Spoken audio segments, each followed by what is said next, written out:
graphene is a biosensor. It means it can receive and transmit. So there's no shedding here. When someone's been poisoned with graphene, they become a human cell tower, and they're receiving radiation and emitting radiation, which affects everyone else around them. Radiation poisoning in combination with graphene oxide causes cellular disruption, disorganization, and death, and the waste products of that lower the pH to a point where the body has to activate, and it's called the clotting cascade.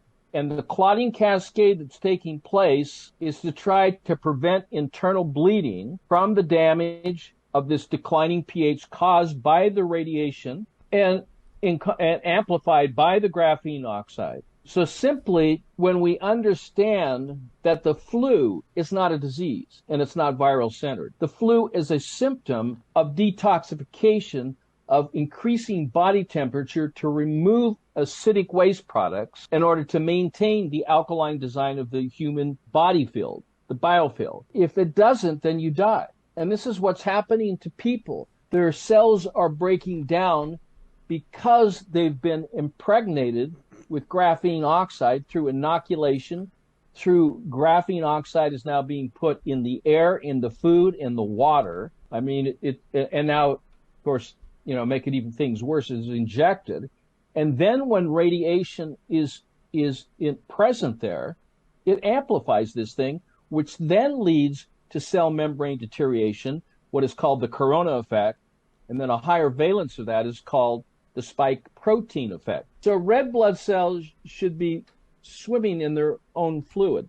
That's called vascular fluid. And the red blood cells should be even in color, even in shape, even in size. You see how nice these red blood cells look? Yes. Now look what happens when they're exposed to graphene oxide and radiation. This is a reduced graphene oxide cluster.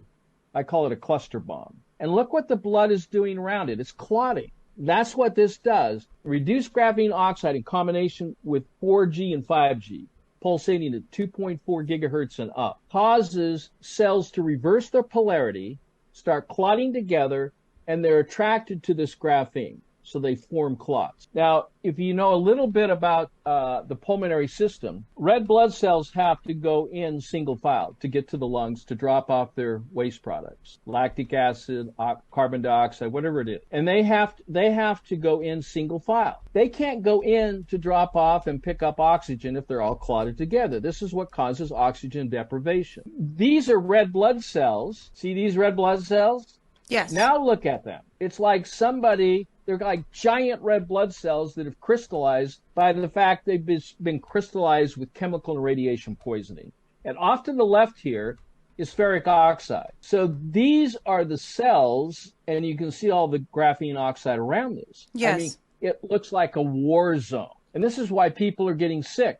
And it can be a delayed reaction depending on what they're eating, what they're drinking, what they're breathing, what they're I mean, you can be exposed to this by aerosol. You can get it on the swabs, graphene in the swabs when they're doing the PCR testing. You can drink it in water. I'm not going to name the waters, but you'd be shocked if I started naming the waters that this stuff is found in. They're common brands, even the ones that you think, well, wait a minute, that comes from Italy or that comes from France. And you're going, wait a minute, what is graphene doing inside these waters? Very interesting stuff here. This graphene oxide is found everywhere. I mean, this is why I was saying I went swimming and I felt really sick after. Still getting over it. I have this really bad cough and sore throat still 2 weeks after. But